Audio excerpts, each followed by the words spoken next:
Γεια σας. Λοιπόν, ας είμαστε ειλικρινείς. Οι περισσότεροι από εμάς, όταν ακούμε τη λέξη πώληση, νιώθουμε κάπως άβολα. Μας έρχεται αμέσως στο μυαλό πίεση, σωστά? Λοιπόν, τι θα λέγατε αν η πώληση δεν ήταν καθόλου πίεση, αλλά καθοδήγηση? Ακριβώς αυτό θα δούμε σήμερα. Θα μπούμε βαθιά στην ψυχολογία πίσω από όλα αυτά και θα δούμε 7 πανίσχυρες αρχές που πραγματικά αλλάζουν όλο το παιχνίδι. Και εδώ είναι το κρίσιμο ερώτημα. Είναι πίεση ή καθοδήγηση? Γιατί, ξέρετε, η απάντηση που δίνουμε σε αυτό αλλάζει τα πάντα. Αν στο μυαλό μας είναι πίεση, τότε αυτό ακριβώς κάνουμε. Πιέζουμε. Αν όμως το βούμε σαν καθοδήγηση, τότε όλη η προσέγγιση αλλάζει. Γίνεται κάτι πολύ πιο δημιουργικό και στο τέλος απίστευτα πιο αποτελεσματικό. Πάμε λοιπόν να μπούμε στην ουσία. Θα ξεκινήσουμε με τις 4 βασικές αρχές. Να τις σκεφτείτε σαν τα θεμέλια του σπιτιού της ανθρώπινης συμπεριφοράς. Είναι, κατά κάποιον τρόπο, οι αόρατοι κανόνες που καθοδηγούν τις αποφάσεις όλων μας, συχνά χωρίς καν να το καταλαβαίνουμε. Πρώτη αρχή λοιπόν, αμοιβιότητα. Για σκεφτείτε το λίγο. Σας κερνάει κάποιος έναν καφέ. Ποια είναι η πρώτη σας σκέψη? Την επόμενη φορά κερνάω εγώ. Είναι σχεδόν αυτόματο, έτσι δεν είναι? Αυτό λοιπόν δεν είναι απλώς καλή τρόπη. Είναι ένας πανίσχυρος ψυχολογικός μηχανισμός, βαθιά ριζωμένος μέσα μας, που μας κάνει να νιώθουμε την ανάγκη, την υποχρέωση σχεδόν, να ανταποδώσουμε. Και πώς το εφαρμόζουμε αυτό? Η κίνηση ΜΑΤ εδώ είναι να προσφέρουμε αξία πριν ζητήσουμε το οτιδήποτε. Μπορεί να είναι μια μικρή, στοχευμένη βοήθεια, μια πολύτιμη πληροφορία που δίνουμε δωρεάν, μια μίνι λύση σε ένα μικρό πρόβλημα. Με αυτόν τον τρόπο, η εμπιστοσύνη δεν είναι κάτι που ζητάμε, είναι κάτι που κερδίζουμε. Δεύτερη αρχή. Κοινωνική απόδειξη. Κλασικό παράδειγμα. Ψάχνουμε εστιατόριο σε μια άγνωστη πόλη. Βλέπουμε 2 μαγαζιά, το ένα δίπλα στο άλλο. Το ένα γεμάτο κόσμο, το άλλο άδειο. Πού θα μπούμε? Στο γεμάτο φυσικά. Όταν δεν είμαστε σίγουροι, κοιτάμε τι κάνουν οι άλλοι. Αλλά προσέξτε, το κλειδί είναι ότι δεν κοιτάμε οποιονδήποτε. Κοιτάμε ανθρώπους που νιώθουμε ότι μας μοιάζουν. Η δική τους επιλογή γίνεται ο δικός μας φάρος. Στην πράξη, αυτό σημαίνει ότι τα testimonials, τα case studies, οι μαρτυρίες είναι χρυσός. Το πιο σημαντικό σημείο όμως είναι να υπάρχει συνάφεια. Πρέπει να δείχνουμε αποτελέσματα από ανθρώπους που έχουν παρόμοιο προφίλ με αυτόν που μιλάμε. Γιατί όταν κάποιος σκέφτεται, κοίτα, αυτός είναι σαν εμένα και τα κατάφερε, τότε η λύση που προτείνουμε πάβει να είναι μια απλή ιδέα και γίνεται μια εφικτή πραγματικότητα.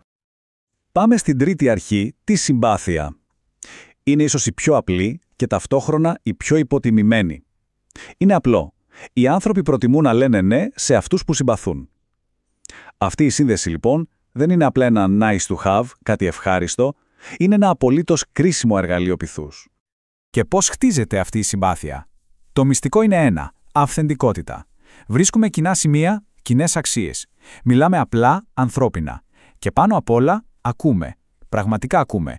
Το να καταλάβουμε βαθιά τον άλλον, πριν καν μιλήσουμε εμείς, χτίζει μια γέφυρα εμπιστοσύνης που καμία τεχνική πωλήσεων δεν μπορεί να φτιάξει.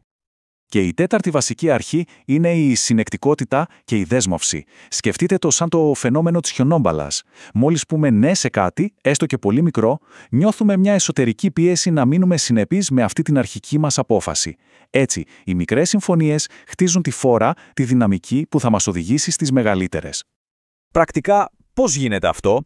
Ξεκινάμε με μια ερώτηση στην οποία είναι σχεδόν αδύνατο να πάρουμε όχι ως απάντηση. Για παράδειγμα, φαντάζομαι συμφωνούμε ότι η επίλυση αυτού του προβλήματος είναι προτεραιότητα. Σωστά? Μπαμ.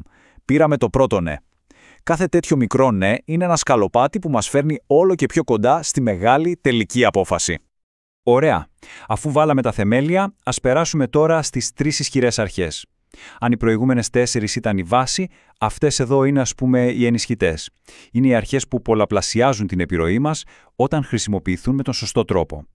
Πέμπτη αρχή. Αυθεντία. Είναι στη φύση μας. Οι άνθρωποι αναζητούμε καθοδήγηση από ειδικούς. Θέλουμε να ακολουθούμε αυτούς που ξέρουν. Όταν λοιπόν αντιλαμβανόμαστε κάποιον ως αυθεντία σε έναν τομέα, η αβεβαιότητά μας πέφτει κατακόρυφα και η εμπιστοσύνη μας εκτοξεύεται. Η αληθινή αυθεντία όμως δεν χτίζεται με λόγια και τίτλους. Χτίζεται με αποδείξεις.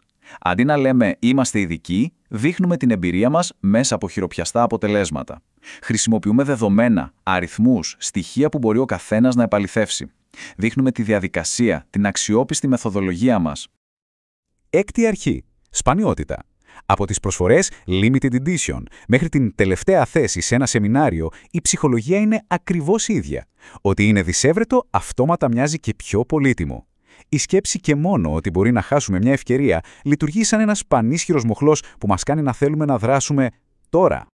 Εδώ όμως, προσοχή, απαιτείται απόλυτη μα απόλυτη ειλικρίνεια. Η σπανιότητα πρέπει να είναι αληθινή. Είτε μιλάμε για περιορισμένες θέσεις, είτε για περιορισμένο χρόνο, είτε για ένα μπόνους που λύγει, ο λόγος πίσω από αυτό πρέπει να είναι πραγματικός. Η ψεύτικη σπανιότητα είναι ο πιο γρήγορος δρόμος για να γκρεμίσουμε την εμπιστοσύνη.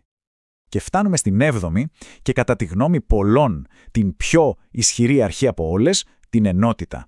Αυτό είναι κάτι πολύ βαθύτερο από τη συμπάθεια. Δεν είναι το «εγώ και εσύ», είναι το «εμείς». Όταν κάποιος νιώσει ότι μοιραζόμαστε μια κοινή ταυτότητα, ότι είμαστε στην ίδια ομάδα, τότε η εμπιστοσύνη πάβει να είναι κάτι που συζητάμε.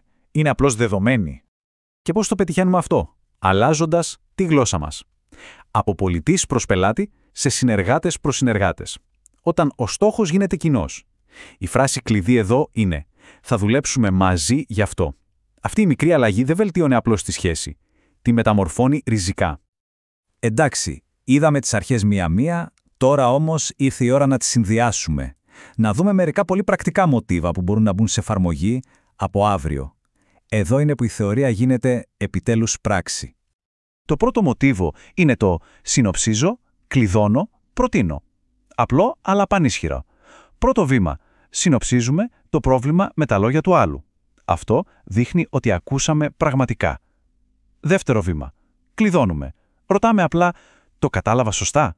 Μόνο αφού ακούσουμε το ναι, προχωράμε στο τρίτο βήμα και προτείνουμε τη λύση. Κάνοντας αυτό, η αντίσταση σχεδόν εξαφανίζεται. Και αυτή η ερώτηση είναι πραγματικά κρίσιμη. Πώς γίνεται να κερδιθεί η εμπιστοσύνη πριν καν γίνει οποιαδήποτε πώληση? Η απάντηση κρύβεται σε κάτι που λέμε mini-win, μια μικρή νίκη. Προσφέρουμε κάτι άμεσα χρήσιμο. Μια συμβουλή, ένα μικρό εργαλείο, κάτι που μπορεί να εφαρμοστεί τώρα και να φέρει ένα μικρό αποτέλεσμα. Αυτή η πράξη από μόνη της αποδεικνύει την αξία μας πριν καν ζητήσουμε το παραμικρό. Τώρα, κοιτάξτε αυτή τη φράση. Είναι πραγματικά πανέξυπνη γιατί συμπυκνώνει πολλές αρχές μαζί σε μία πρόταση. Το «άλλοι σαν εσένα» πατάει κατευθείαν στα κουμπιά της κοινωνικής απόδειξης και της ενότητας. Το «δοκίμασαν χ και πέτυχαν y» δείχνει αυθεντία μέσα από αποτελέσματα. Είναι μια απίστευτα αποτελεσματική δομή. Κλείνοντας, ας κάνουμε ένα βήμα πίσω για να δούμε τη μεγάλη εικόνα. Γιατί στο τέλος της ημέρας, αυτό που συζητήσαμε δεν είναι απλώς ένα σετ από τεχνικές. Είναι κάτι πολύ μεγαλύτερο. Είναι μια εντελώς νέα φιλοσοφία. Και κάπως έτσι γυρνάμε πίσω στο αρχικό μας ερώτημα. Η πώληση δεν είναι πίεση. Είναι καθοδήγηση. Είναι η τέχνη του να βοηθάς τους άλλους να πάρουν την καλύτερη δυνατή απόφαση για τον εαυτό τους. Με σεβασμό, με στοιχεία και με μια βαθιά κατανόηση του πώς τελικά λειτουργούμε όλοι μας.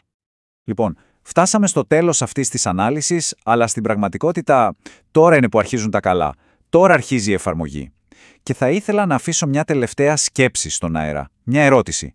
Από όλες αυτές τις αρχές που είδαμε, ποια είναι εκείνη η μία που νιώθετε ότι θα έκανε τη μεγαλύτερη, την πιο άμεση διαφορά, αν ξεκινούσατε να την εφαρμόζετε από αύριο κιόλας?